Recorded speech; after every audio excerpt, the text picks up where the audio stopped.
Tawada, family. Tawada. I just want y'all to get cozy. Enjoy the indigenous flutes. Let's drop all preconceived notions of history and what we think we know. Let's start looking a little deeper, okay? Before I start, I want to give all praise and all honor to the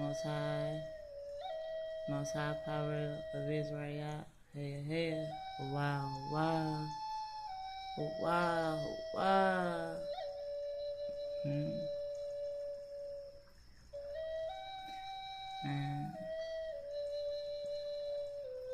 how calm do you become when you say, oh wow, oh wow? No matter how upset, how frustrated, how heartbroken you are, when you say, oh wow, oh wow, you calm down. It's like you come back together.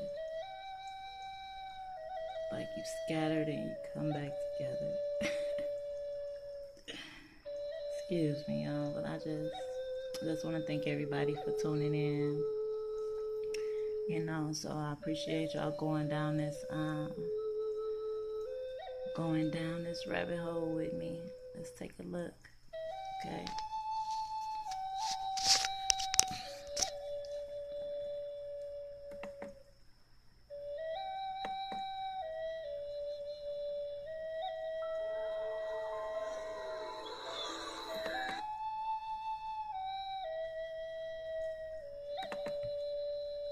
Challenge your leader to personal combat.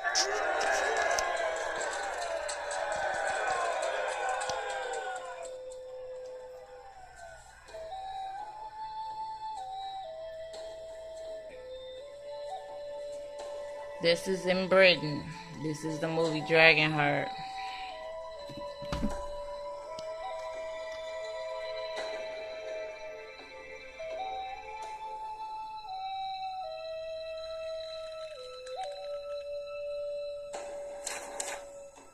Shields up!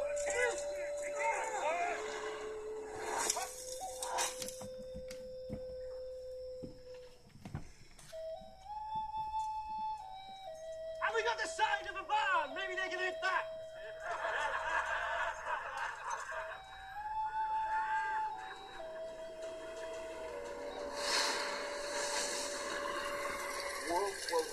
What was that, a dragon? Steady.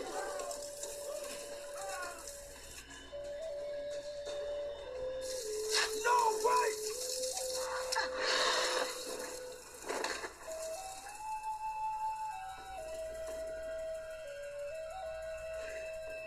It's my sister.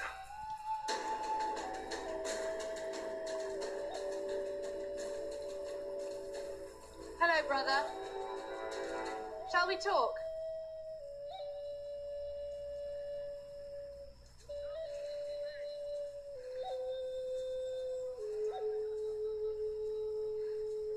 Shall I address you as Megan, let's keep it simple. New otherwise, Drago. wise?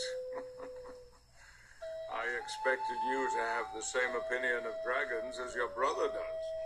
Dragons in Britain. Britannia. Dragons. When they hit that girl with the arrow, that doggone dragon fell. Let's go for a walk. He has strength from this dragon. His sister and him is tied to this dragon by blood. Peter, how's your sister? He got the strength, his sister got the fire.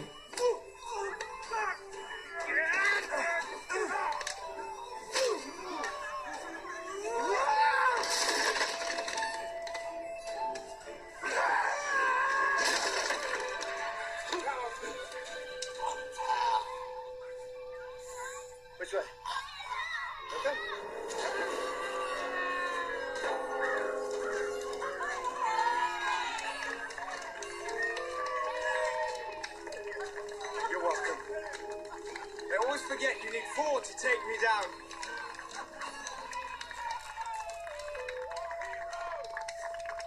So them dragon scales, some snake scales. Sheriff! Blackmore!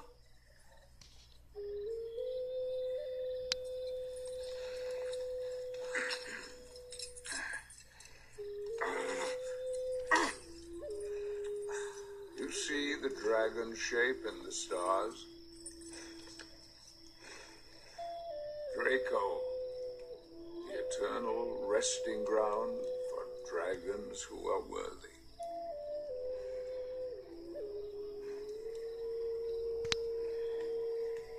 You're worried that you won't gain a place. Turns and turns. While another one burns.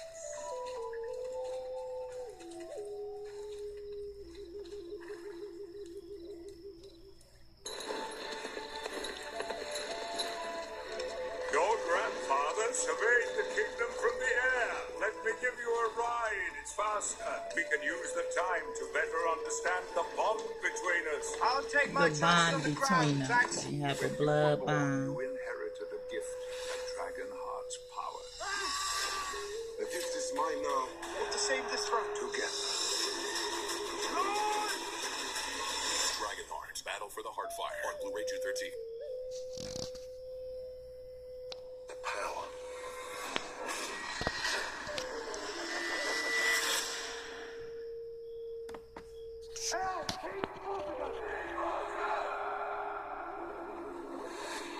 Why is the water dropped? There are rumors.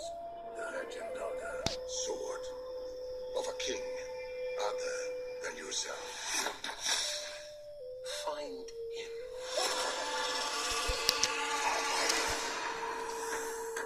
I know your story. What kind of a man would you become had you inherited your father's kingdom instead of being raised in a brothel?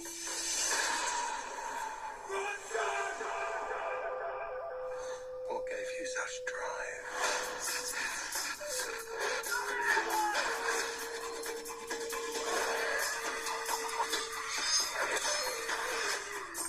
Watch what he do. You felt it, didn't you? The power.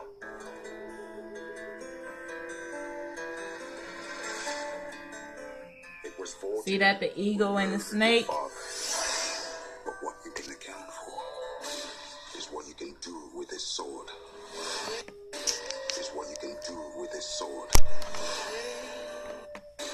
Is what you can do, but what you can account for. Father, but what you can account for.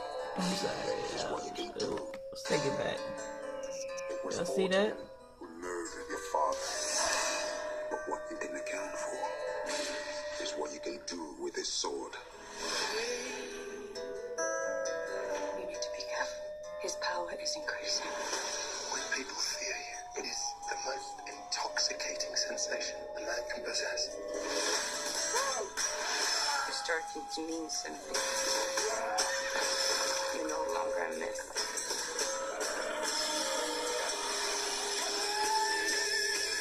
I'm gonna kill him.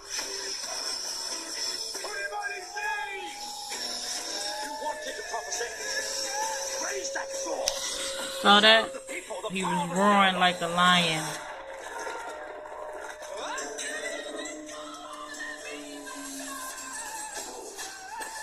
You're playing with fire. But doesn't it make the palace burn well?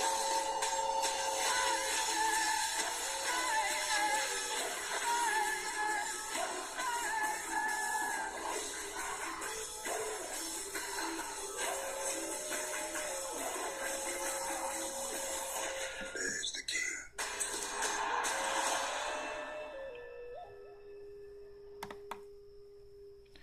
Okay, so y'all might be asking what was the purpose of me showing y'all Britain with some dragons tied to it, having a blood bond with a set of twins, or why did I show King Arthur Well, the reason why I showed those things is because we need to understand that the melanin that we carry, we were everywhere. Okay? So, we were everywhere, right?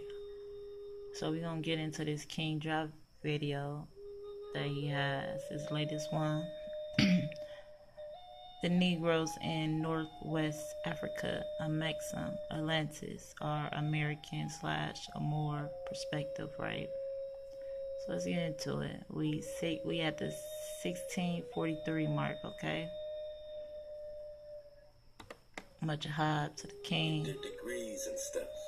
Degrees of understanding. We're just talking perspective. So you got Kush over here, Ham over here, huh? Kush over here, land of Canaan. If this is the land of Canaan, oh, but this must be the land of Canaan too. Why not? It's Ham's land. Give it to Canaan. Atlantis Island. Perspective. How far do you want to go with your perspective?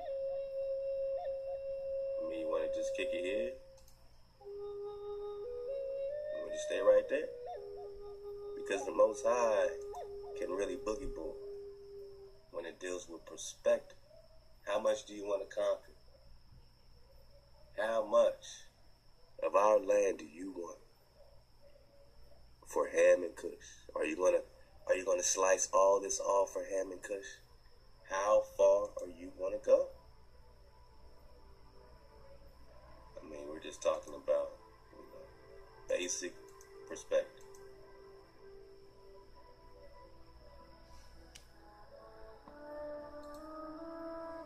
Ham, Kush. So I want you to get perspective when we're dealing with this, because unless you're of these tribes, this shit ain't got nothing to do with you. This is their conquering. This is their Holy Roman Empire. In their perspective, look at his eyes. He has a unique perspective for his tribe. That's King Charles. Look, man, this shit goes deep, man. And again, love to the fam. Love to the fam, man. Dante Fleming, man, who dropped this on us, man. Off his Facebook. This is from the book 13 Colonies by author Helen Ainsley Smith. In the year 1664, there were 7,000 Dutchmen besides the real Dutchmen. Alright, so there's real ones and fake ones. Prussians, Bohemians, French, Swedes, Norwegians, Danes, and 5,000 English, including Scots, Welsh, and Irish. Can I prove that these people were black? Yes, I can. See Benjamin Franklin's essay, America as a Land of Opportunity, 1751. So he's going to prove to you that in 1751, all these nations he named off were Negro nations, was melanated nations. Swedes, Norwegians, come on now, 5,000, and the English, including the Scots, Welsh, and Irish, are all melanated. Based on Benjamin Franklin's own words, man. Why should the Palatine Moors be suffered to swarm into our settlements? So he's worried about these Moors settling into their settlements, man. I mean, I would be too if this was your perspective. If you're coming with your perspective, then this is your idea of the world. But what's Benjamin Franklin talking about? They will never adopt our customs any more than they can obtain our complexion. So they'll never be white. All of Africa, all of Asia, all of America are swarthy black. Russia, Italy, Spain, France, Swedes, and the Germans are black. Bang. Bang, bang. So let's just do a process of elimination. Mm-hmm. See what we're dealing with when it comes to perspective and why treaties were made. And when you look at what's dominating today, you're like, whoa, what is this? Okay, we're going to stop there. But I advise y'all, if y'all haven't subscribed to King Drop, go ahead, show show some Ahab on YouTube, you know, at 432 the drop. Okay. Now we're gonna get out of here. Okay.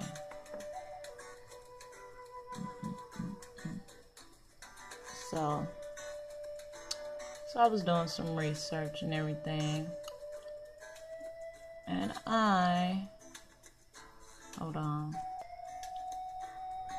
I came across this document because I asked a question to Google after I saw King Arthur and he was doing all that roaring like a lion. I asked, was King Arthur part of the tribe of Judah? Did he stem from the line of Judah, right? Then I got this. The Royal House of Britain, right? Okay, we're gonna go here. You can see this. Some little ledge thing. Now, it says, United Kingdom coat of arms, royal ties to Jesus' family. We know that's hijacked. So we know that they switched our Joshua, our Awashua, for Jesus, right? And it says David forever. Then it says Zariah got there first. Ireland, cradle of kings, right? Okay, so we're gonna get into the dot. Says some elements of the arms. Y'all see that? Lion and tribe of Judah in the preeminent right hand position, wearing a crown. We're gonna look up this word preeminent, okay? We're gonna look up this word preeminent, right? Preeminent, okay? Wearing the crown. Yeah. Okay, then it says the unicorn, the bull of Ephraim, of an equal stature with the lion. Then it says the harp of David, recognizing the Davidic covenant and symbolizes the marriage of the two lines of Judah and Ireland through Jeremiah. Okay.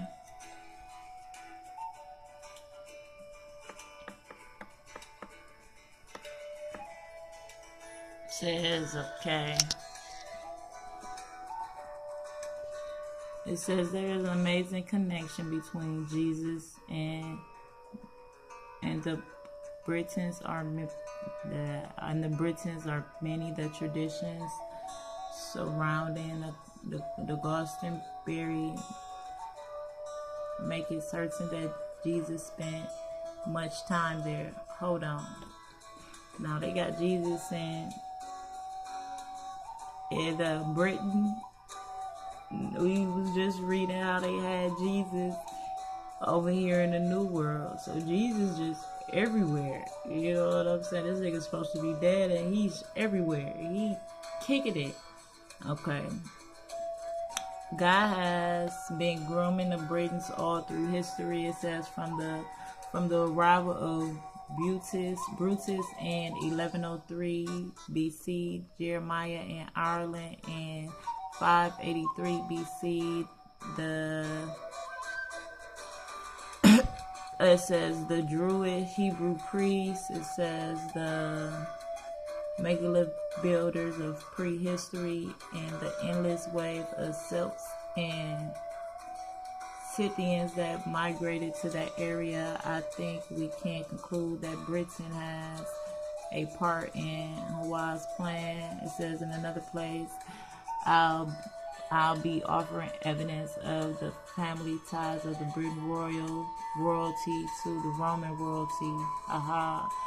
The story reads like the patron place of history, intermarriages, love and war, good and evil there is. Okay, it says, while the Roman Empire, who ended centuries of Christianity persecution and declared Christianity the religion of the state, Constantine the Great was born and ruled in Britain and was half British on his mother's side. Okay, it says the chart below contains a player of the battles of the Roman Church that Paul wrote to. It says they were the family of the royal house of Britain.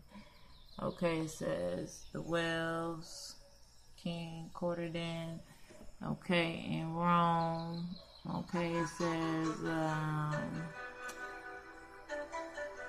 okay, it's gonna give a chart. It says God type your typical connection to those rural folks. Joseph of Arimathea, who was Mary's uncle. Okay, so this is what they're trying to do on this site, right? They're trying to tie Jesus coming out the line of Joseph of Arimathea, right? And Joseph of Arimathea was supposed to be Mary's uncle.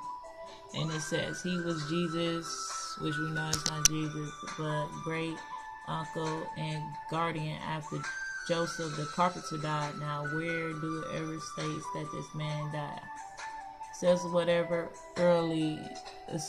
early in Jesus' life, so it doesn't portray that, do it? Because I never knew that Joseph died. Okay. Not only in this connection to Jesus' family is wonderful, see just who was blah blah blah. Excuse me. Okay, it says just see who it was that made up his family. It says okay. Let me just go down. Because I'm stuttering and it's late. Y'all didn't come here for all that stuttering. Okay. So let me show y'all. I'm not reading all this. So I'll show it to y'all.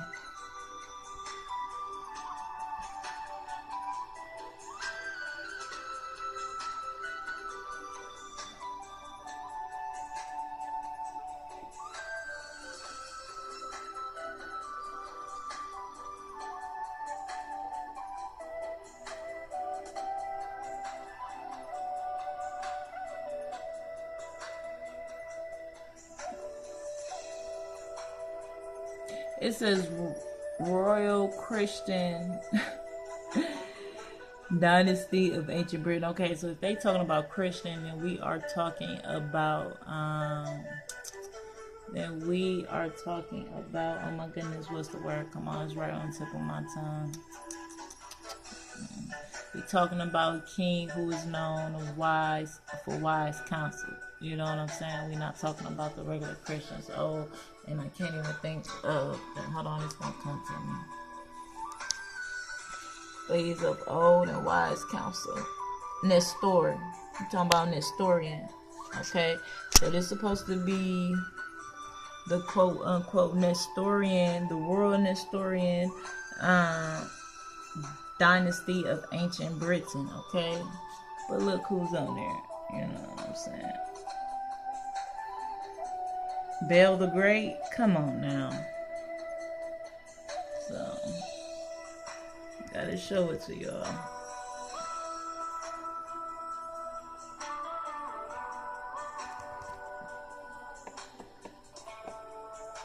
Hold on, there's some more.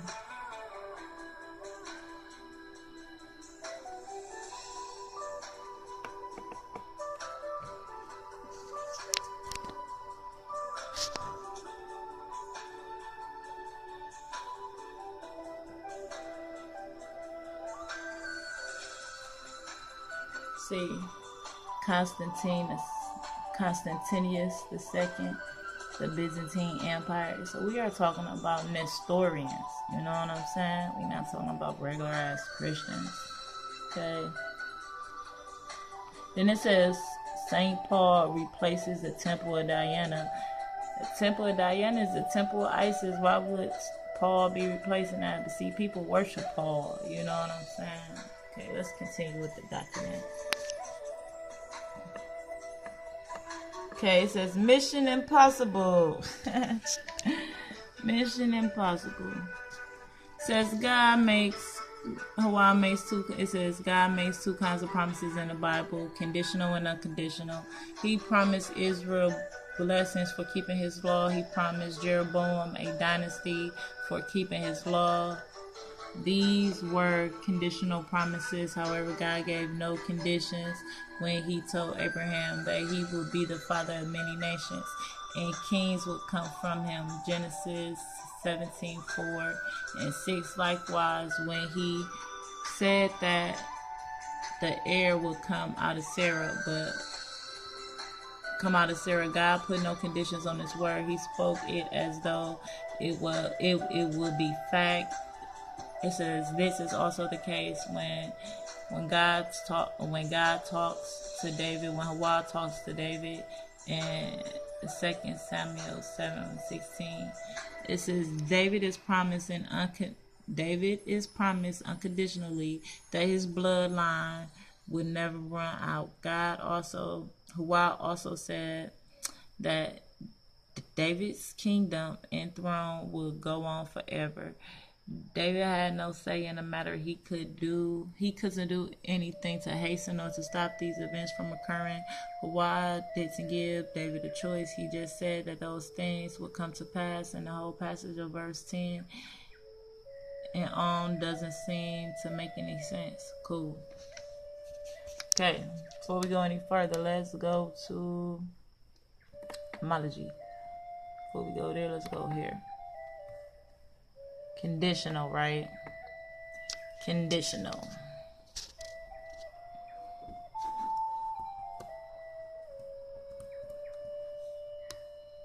Because we just read about conditional, right?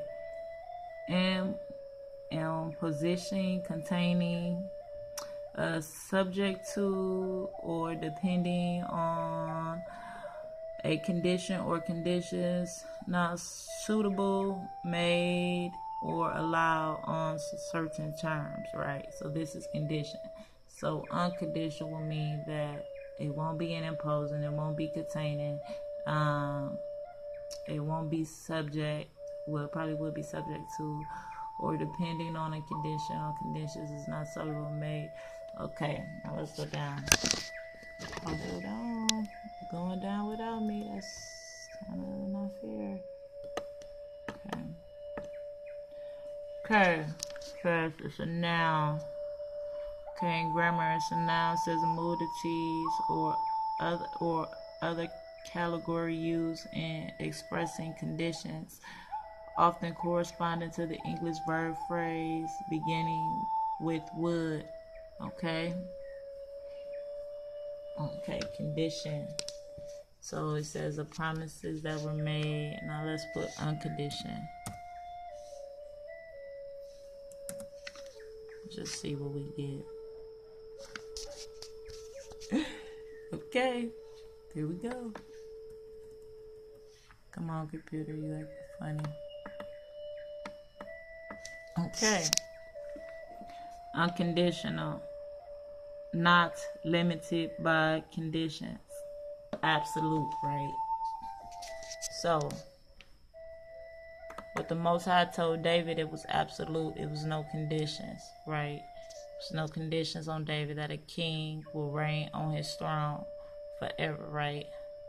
Okay, it says when these prophecies of Nathan, okay, so we're about to talk about Samuel, 2 Samuel 7 and 16. So we're going to get 2 Samuel 7.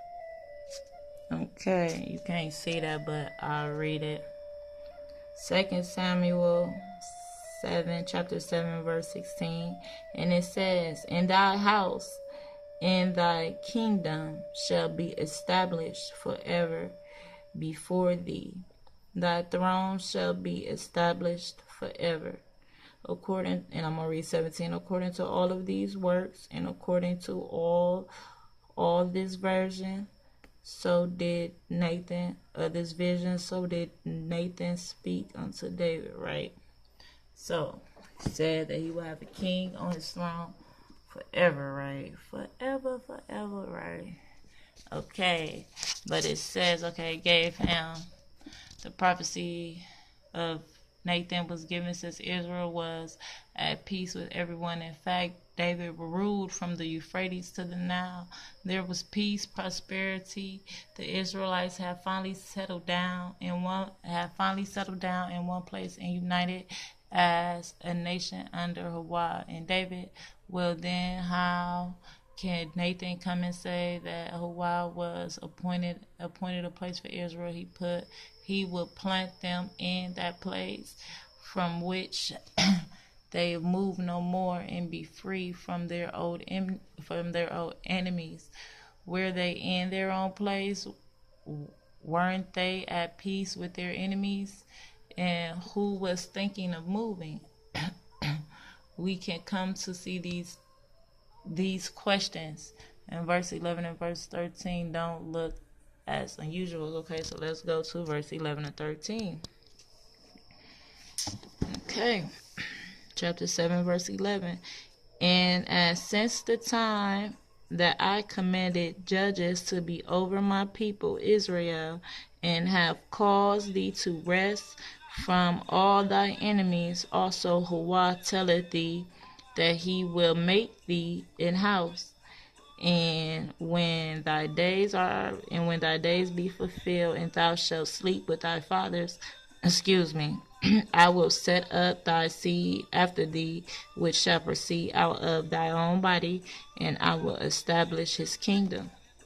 And he shall build a house for my name, and I will establish thy throne of his kingdom forever. And I'm gonna read 14. And I will be his father, and he shall be my son. If he commit iniquity, I will chasten him with the rod of men, and with the stripes of the children of men.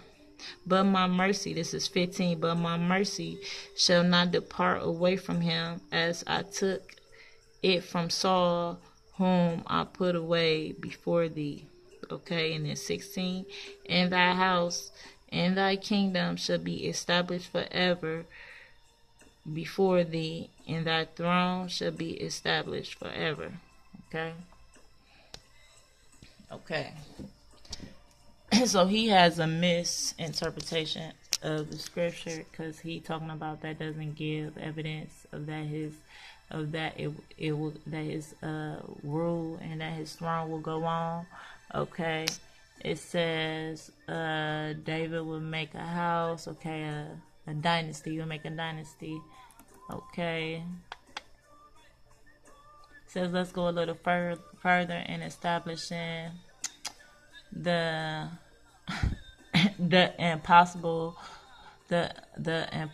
of the promise. We have to tie these two parts together. Psalms, Jeremiah, and 1 Kings all say that the house and the throne go together. 1 Kings, shall not fail thee a man on the throne of Israel. And did you notice how the statement addresses the whole dimension of the place? Not only must there be as direct bloodline descendants of David ruling, he or she must be ruling over the Israelites. It is important that in today's modern world we can fulfill these conditions, yes, but only through the teachings of the lost tribes. Okay, it says let's fill out this promise to David by looking at Psalms 89. Okay, but with that 2 Samuel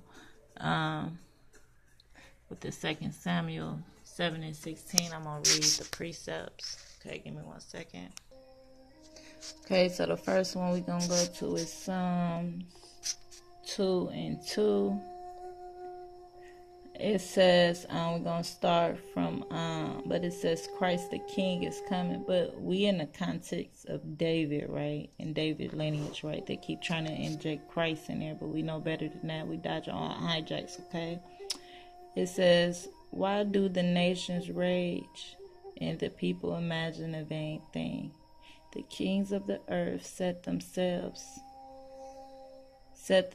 up, and the rulers take counsel together against Hawa and against his anointed, saying, let us break their bonds asunder and chase away their cords from them. He who sitteth in the heavens shall laugh. Hawa shall have them in duress. It says, and then shall he speak unto them in his wrath, and vex them in his great displeasure.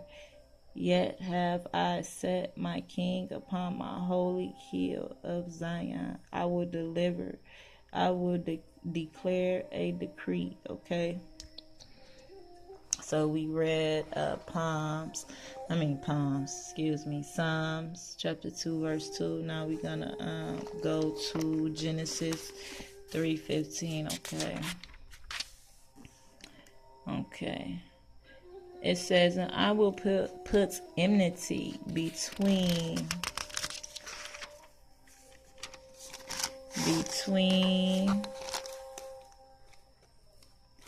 shall put enmity between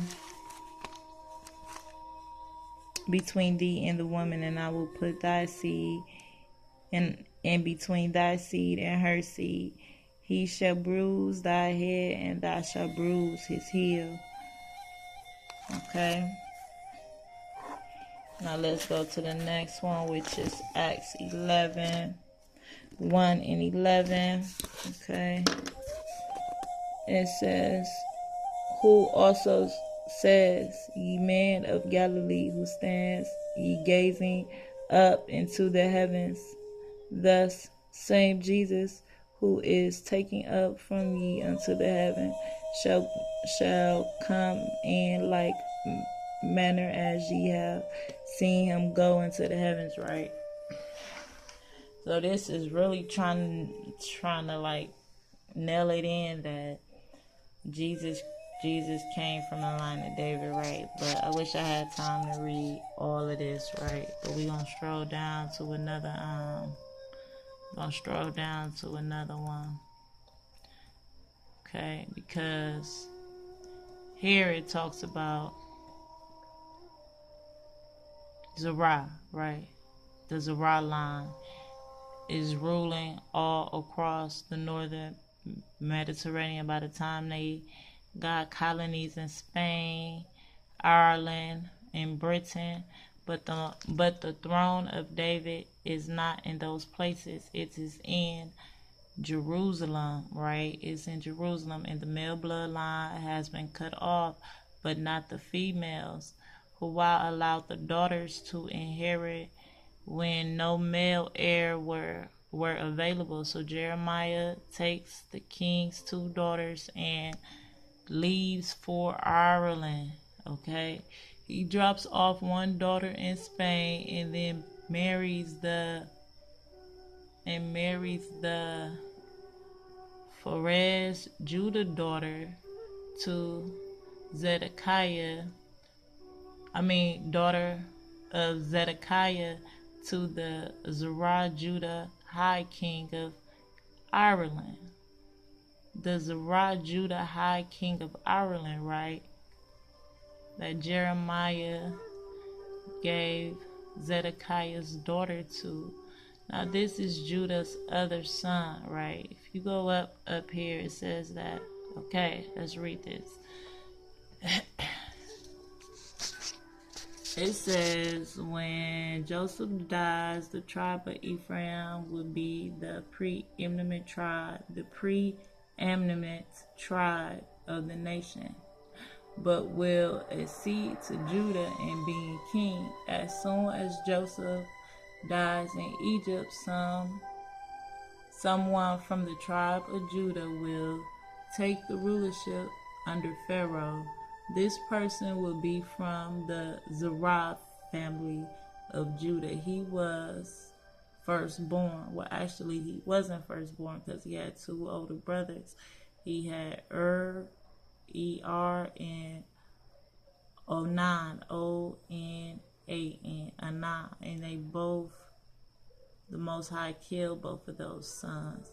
So then he had Zerah to marry Tamar, which was Eeyore. His name is not Eeyore, but Eeyar's wife, okay? So was first born 200 years later, the succession of Judah from the nation of Israel. Assyria conquers Samaria and deported 10 tribes, millions of them to northern Mesopotamia. Most of them migrated to the northwest Europe and the British Isles over the next 17 centuries, but never far.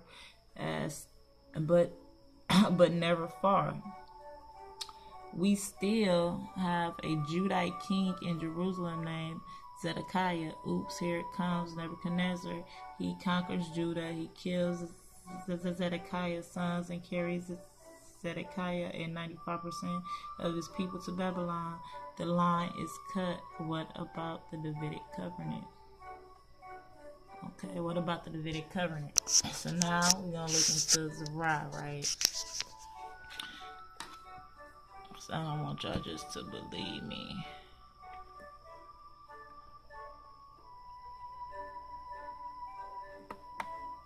Says the modern descendants of Zerah, Judah.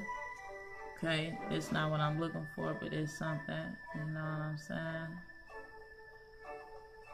It was just in drops in a classroom drop, and he was saying in his book that the Saxons, the Britons, the Ireland, Scottish, all of that was melanated. But the information I'm bringing out is not only was they melanated, but they could also be part of the 12 tribes of Israel. Okay, that was the document I was looking for.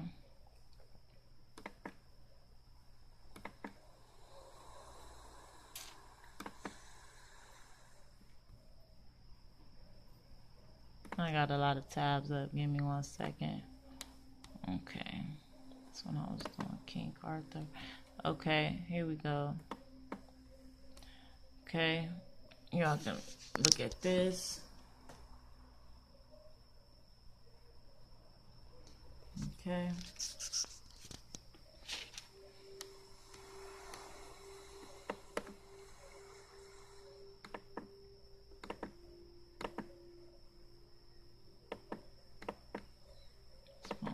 Lynch letters.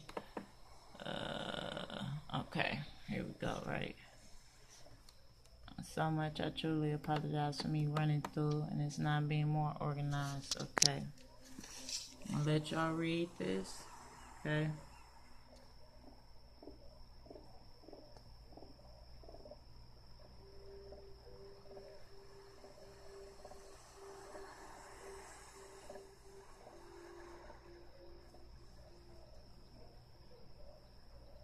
Okay. All right. Now let's go here because I think we gotta. Okay, let's read this right. It says the Zeronites in the Dardanian dynasty. Primitive house of Dordana and Troy, right? But it's something else. Hold on. Okay, now we gonna get to the birth of the brothers. Okay, let y'all see this. Look up Zerah, right?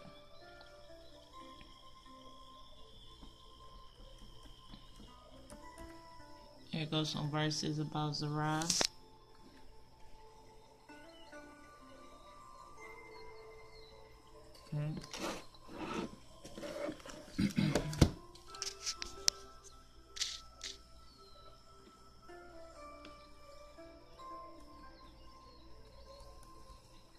Okay, it says at the time of the birth of Pharaoh and his brother Zerah stuck his hand out, and the midwife put a scarlet thread around his wrist to be able to tell the firstborn. He withdrew his hand, and Pharaoh was born first. It says in Genesis 38, the story of Zerah's conception takes the entire 38 chapters of Genesis. His mother Tamar was the wife of Judah's oldest son, Er.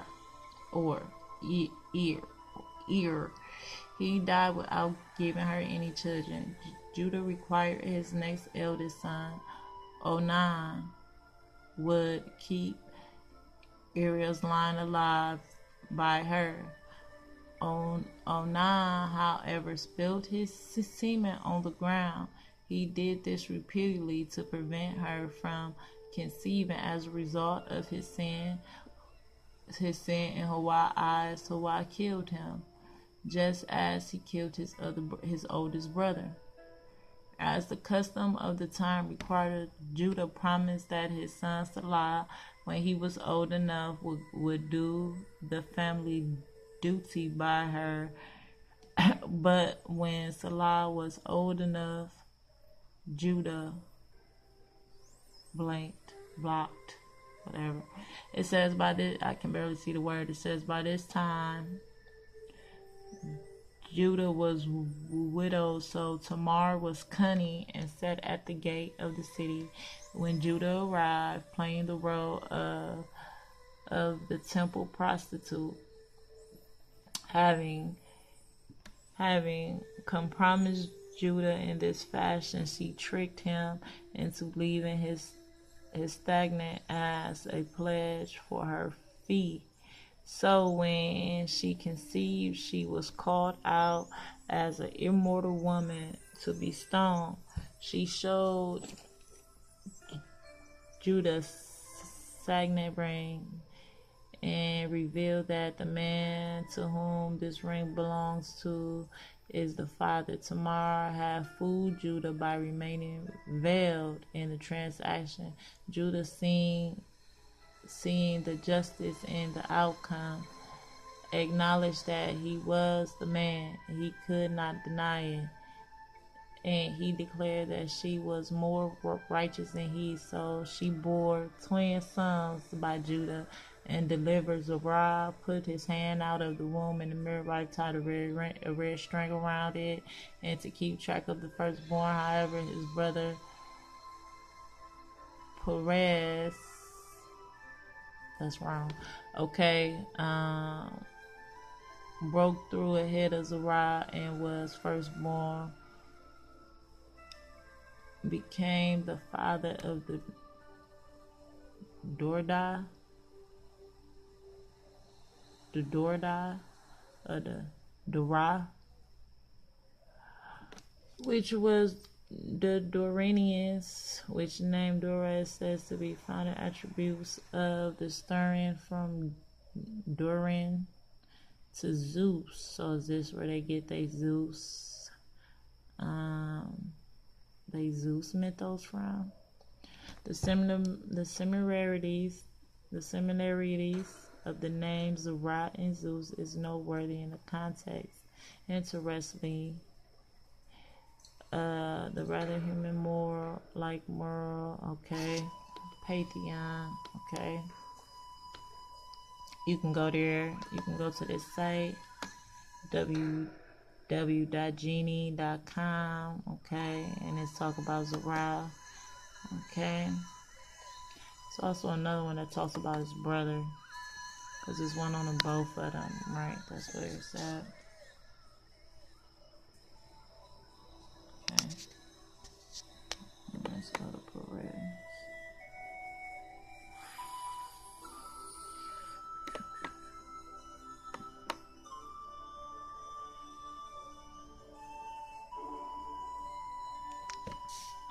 Okay.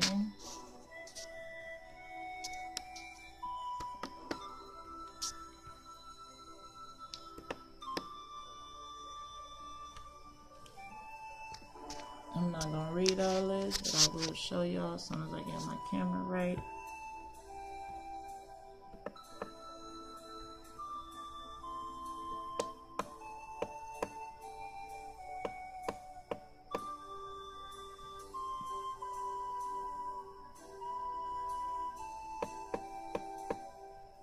See, this is the lineage they say that Jesus came out of, okay?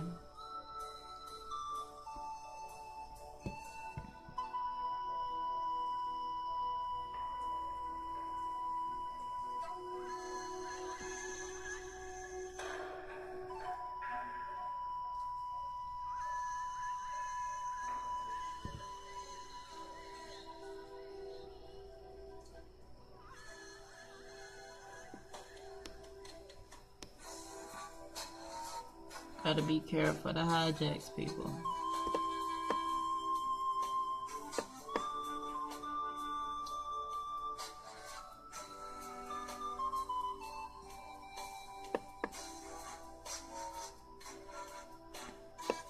That's basically what it's given on that. Okay. Pretty much not too much nothing. They just want us to know that's the line that Jesus came out of. Which I'm calling bullshit. Okay. I told y'all we was gonna get into pre-intimate. Okay. Let's look at that dot first. Let's look at this one. I'm done. What does it mean? Jump back up a little bit so y'all can read it.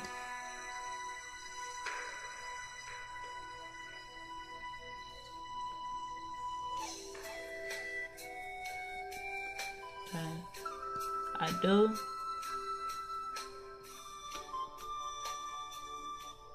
Offspring. Okay. See this one?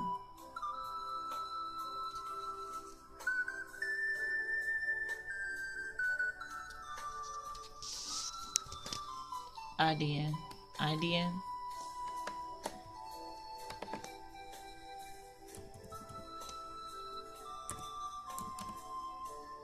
I think that's it. Let's look at pre. Okay. Pre, right? Pre. Says word forming that word, excuse me. I am stuttering like crazy tonight. Oh my goodness. Says word forming element meaning before, Old English, pre, medieval Latin. Okay. Says before in time or place. So pre means before in time or place. Okay.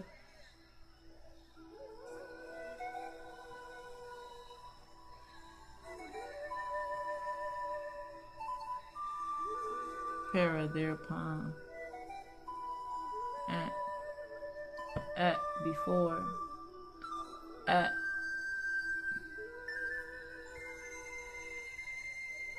before. Extended form root.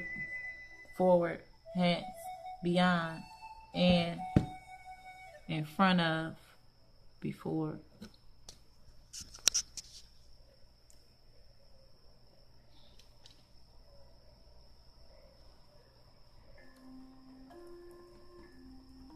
We're going to go down to the word I told you we was going to look at.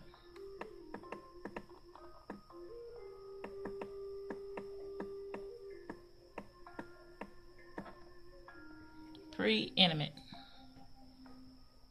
Pre-intimate. Pre-intimate.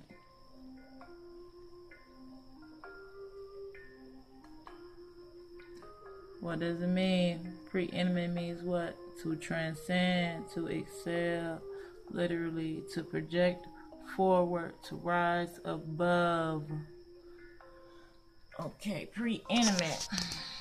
Now while we talk about pre-intimate, we're going to go back to where I saw the word at. Where we read the word at, excuse me.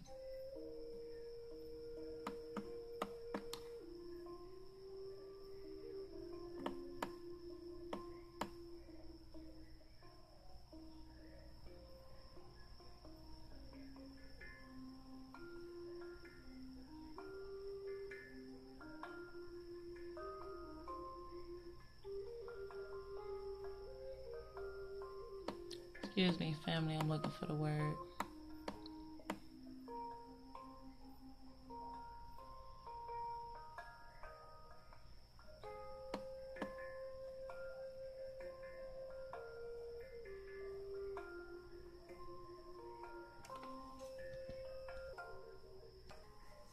Okay, here we go. It says, when Joseph died, the tribe of Ephraim will be the pre-Adamite tribe of all nations, right? It says, but will is ascend to Judah and being king. So it says Ephraim will pass Judah and be king. Okay. Intimate. Pre-intimate. But we know pre-intimate, something came before that. So before Ephraim tribe, what? We have the tribe of Judah, right? So we can't say that Ephraim tribe would be what? Is what? To transcend, excel, literally to project forward, to rise above, you know?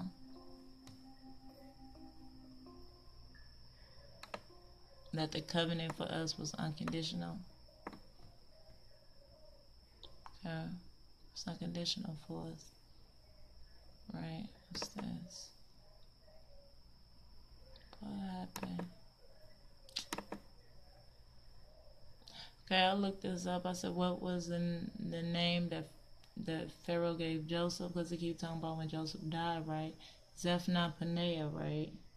And that kind of sound like the two sons of Judah, right? That he had with Tamar. Just a little bit. I could be bugging, but that kind of what that sounds like to me. Because it said that somebody from Judah will go under Pharaoh and will be leading. But now this is talking about Ephraim. It went from Judah ruling to Ephraim ruling.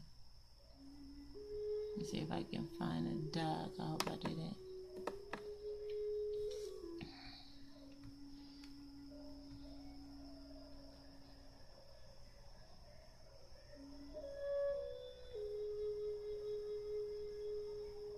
Okay, I'm going to show y'all this other lineage they got on here. Now these are two lines from Judah, okay? And look what they say.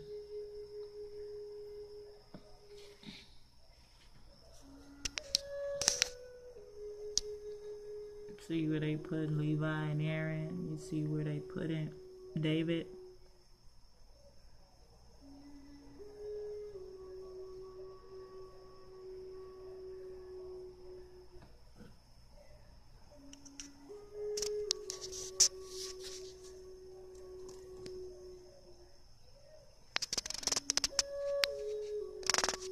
I guess we about to get deep in this Prester John series because as we can see, the Scottish, Ireland, okay, look at the Frankish, the Trojan, the Milesians, Malazans. I'm messing all these words up, pardon me, it's late. But I couldn't lay my body down until I got this done. And Hawaii, because we about to hit. We have 59 minutes. It's the longest video I ever made. So Hawaii, there must be a reason why I haven't cut off. It's a little bit more. It's a little bit more for you. Okay? See, they got the hijack all in there. See, you got all them names, right? Royal House of Tudor.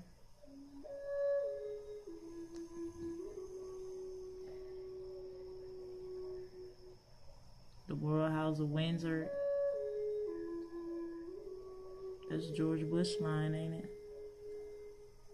But y'all see how they got it. The graft. See how they got the, like they just graft these niggas in. See how they just grafted in. Look like these niggas grafted into the line. I could be tripping because it's late, but I don't think so.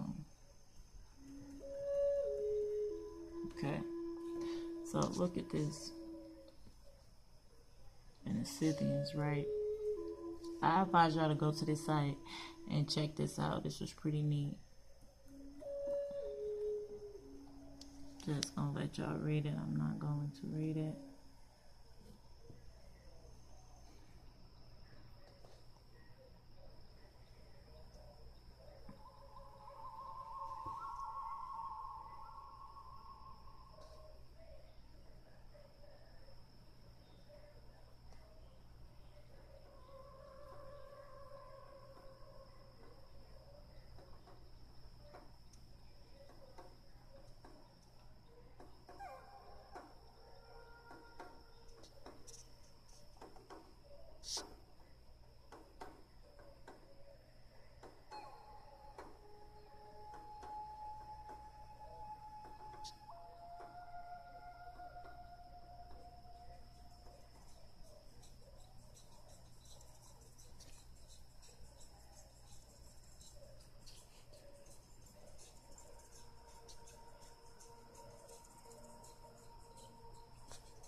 Y'all see that, right? I'm going to read this.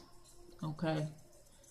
It says, talks about two Exodus. Talks about two Exodus. One by sea and another one under Moses. The Zoratites then migrated west.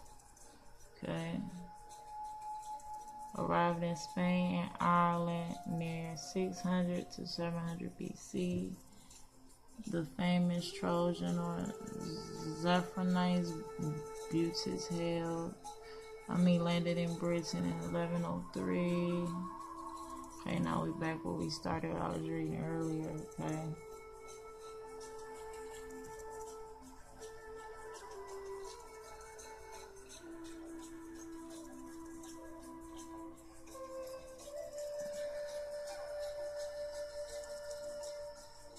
I wish I could go all the way down for y'all.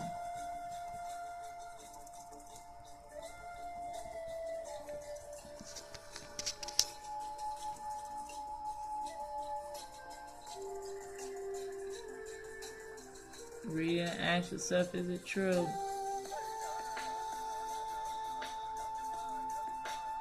We know we have cities in the Americas that our forefathers, our people built for us to return back to, but a lot of them were destroyed. I believe a lot of them is held in secret places that the conquerors never got to. They didn't venture that deep. Okay, y'all go check this out. I'm gonna have to get off of this for a minute, but I want y'all to go check that out. Okay.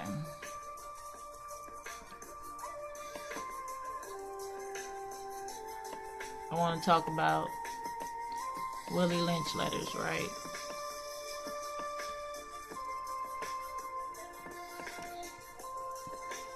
Willie Lynch, right? You haven't read the Willie Lynch letters, The Making of a Slave, I advise you to go and pick these up and read it, okay? Now, I could probably read a couple of paragraphs. Okay, it says, I am here to introduce you to a method of solving them. They're talking about their problems. In my bag here, I have a foolproof method of controlling your black slaves. I guarantee every one of you that if installed correctly, it will,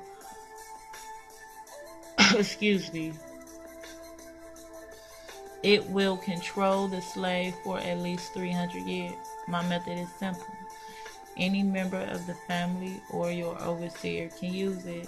I have outlined a number of differences among the slaves, and I will take these differences and make them bigger. I use fear, distrust, and envy for control purposes. Now, my people, fear, distrust, and envy, aren't these three main things that is tearing our community apart? It is.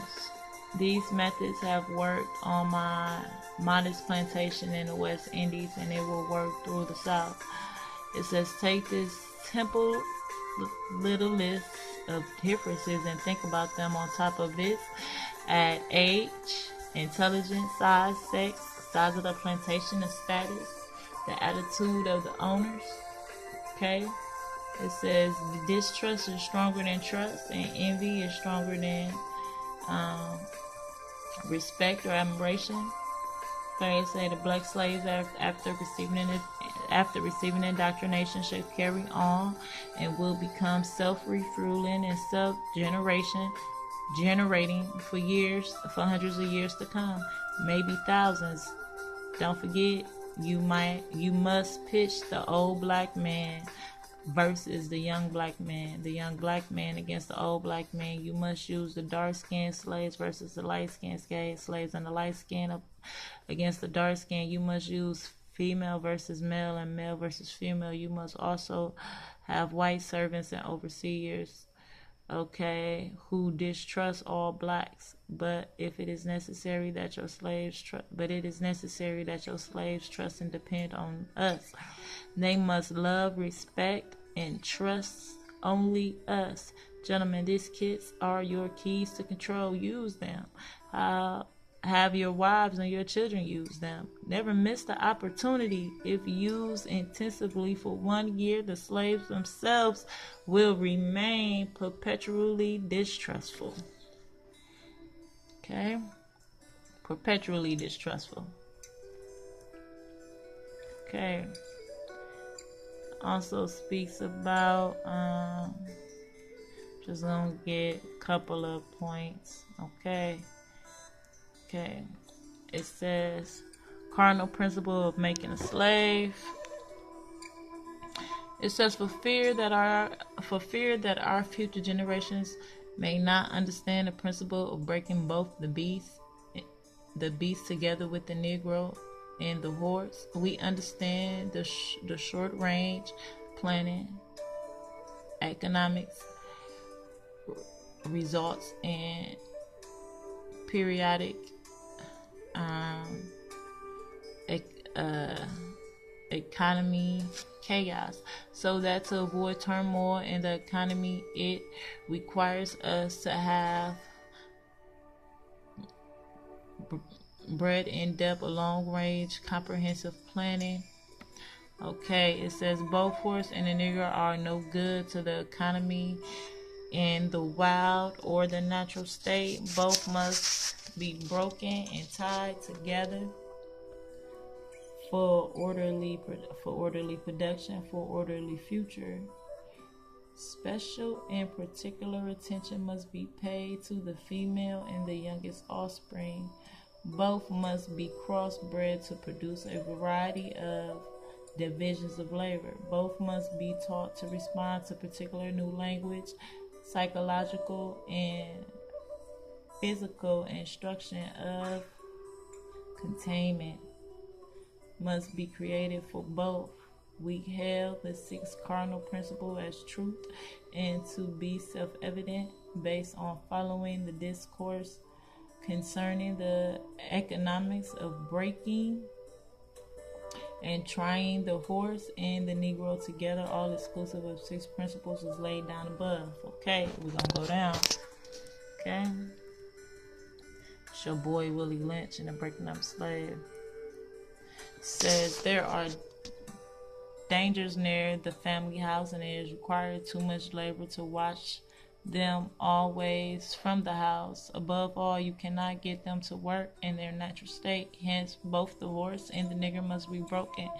This is breaking them from one form of mental life to the other. Keep the body and take the mind. In other words, break the will to resist.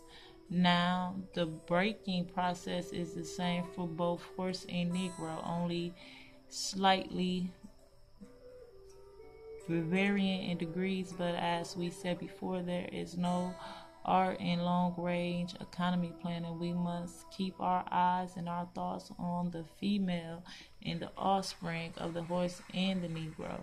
A brief discourse of offspring development will shed light on the key to sound economic principles. Pay little attention to the generations of original breaking, because concentrating on future generations. Therefore, if you break the female mother, she will break the offspring in its early years of development, and when the offspring is old enough to work, she will deliver it up to you. For her normal female protective tendencies will have been lost in the original breaking process.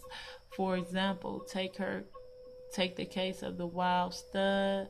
A female horse had already infant horse, and compare them to the breaking process of 2 captured Negro males in their natural state. The pregnant female with her infant offspring says, and take the stud, break them for unlimited containment. Completely break the female horse until she becomes very gentle, whereas you and anybody can ride her in her comfort. Breathe the mirror in the stare until you have the desired offspring. Then you can turn the stud to freedom until you need him again. It says train the female horse. Okay. It says and she will it says training a female horse whereby she eat out of your hands, and she would train her offspring to do the same. It says when it comes to breaking an uncivilized Negro, use the same process, but vary the degrees and step up the pressure so as to do a complete reversal of mind.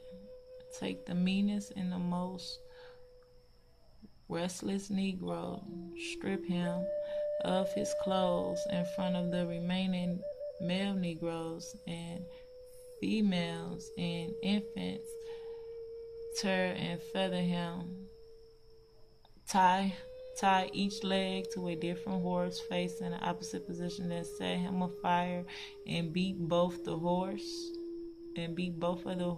to pull him apart in front of the remaining Negroes.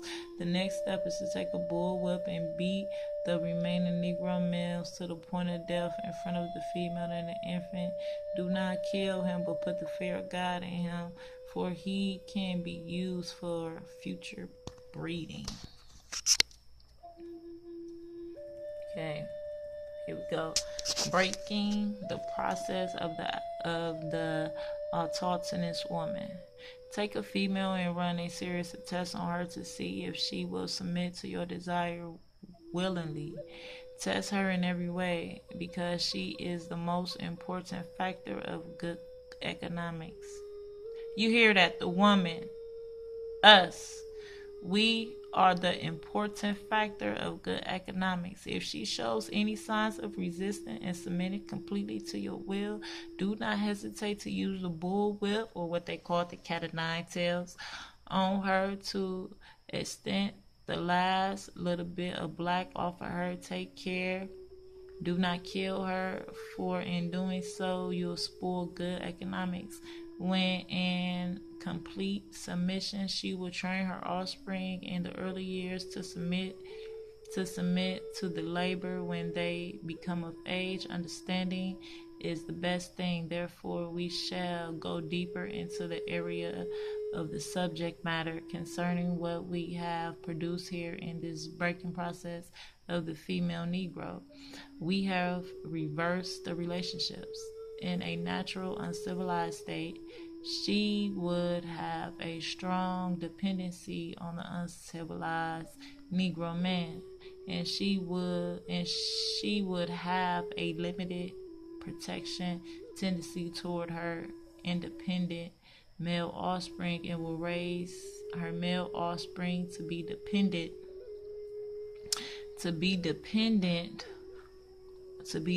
like her.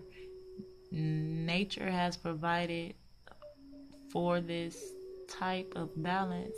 We reverse nature by burning and pulling a civilized Negro apart and bull. Now, first they said we was uncivilized. Now they said they broke us by burning and pulling a civilized Negro apart and bull whipping the others to the point of death, all in her presence.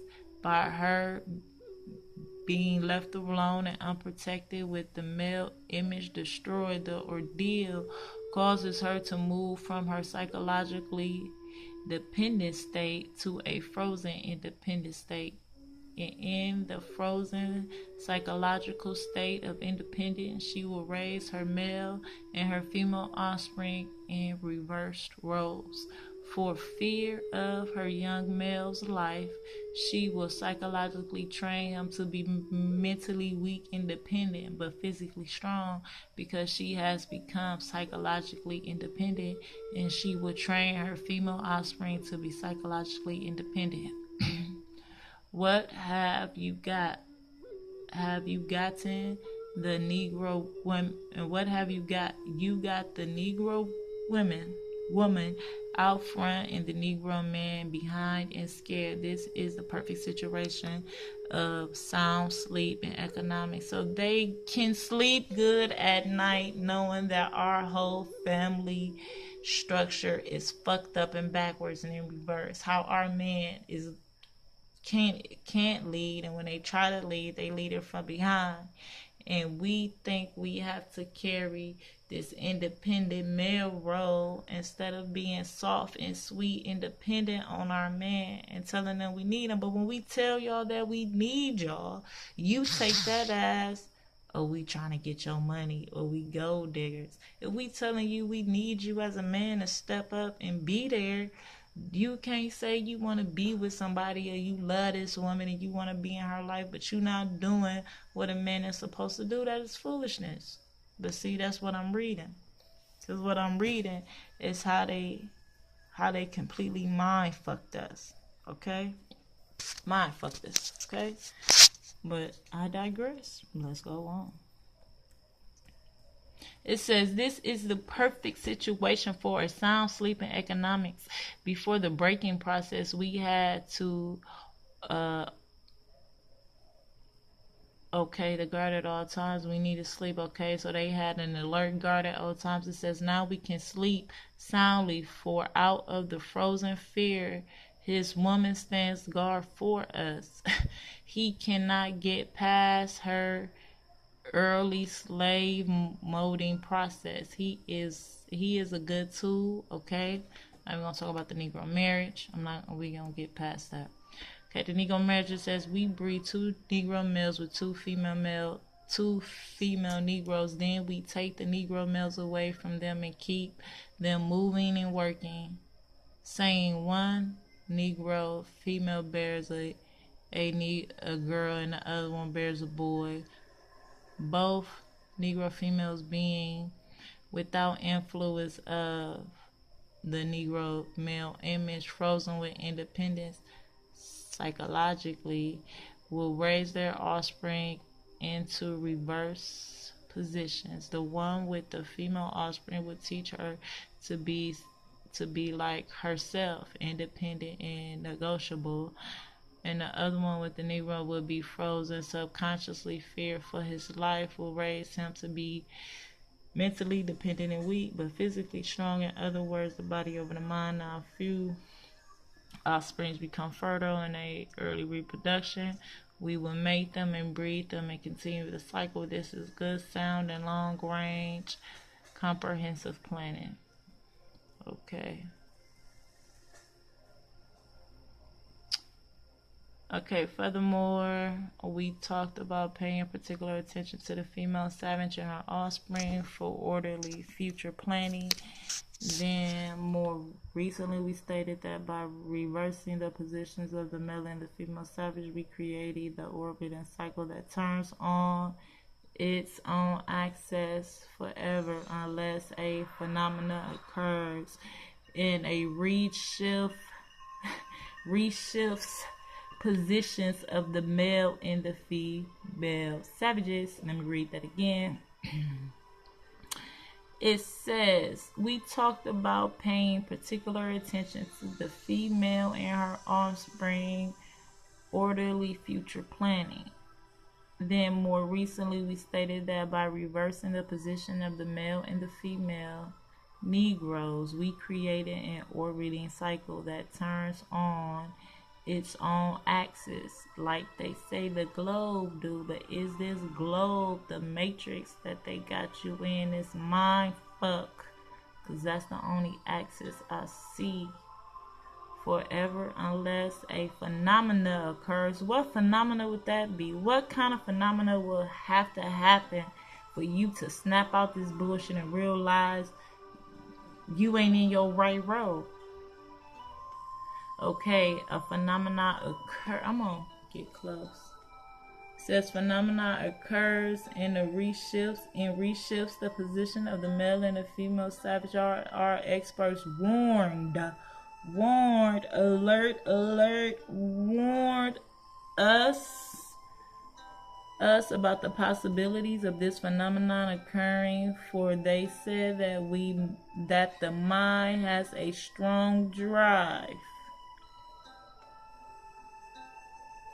to correct and recorrect itself over a period of time if it can touch some sustainable, original historical base evidence. And they advise us that the best way to deal with this phenomenon is to shave off all the brutes mental history and create and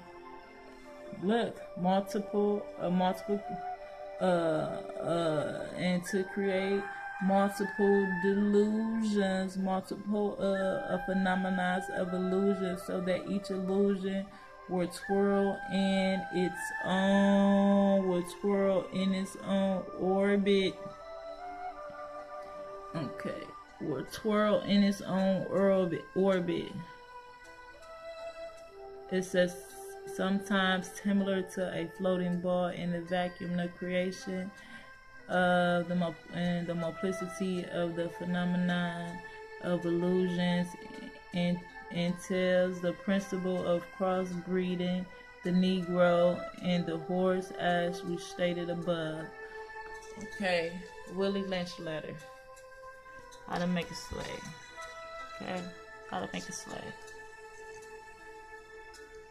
How to make a slave. Okay, y'all. I think that's all I have right now for y'all. I truly appreciate y'all, staying with me the whole time. I'm happy this is my first hour video. I want to give all praise, all honor to Hawaii. Because without you, Hawaii, our firmer and our shaper, nothing, and I mean nothing is possible. Not this chair I sit in, not the water I drink, not the air I breathe. So I thank you. I thank you not only for my life, but for my tribe's life. Thank you for working on us. Thank you for not leaving us. Thank you for keeping us safe and protected. Thank you for showering down your love, your knowledge, and your wisdom. For I am truly grateful. For I am truly grateful. So with that, family, I say Tawada. I say much ahab to the tribe. Peace and power. Wow.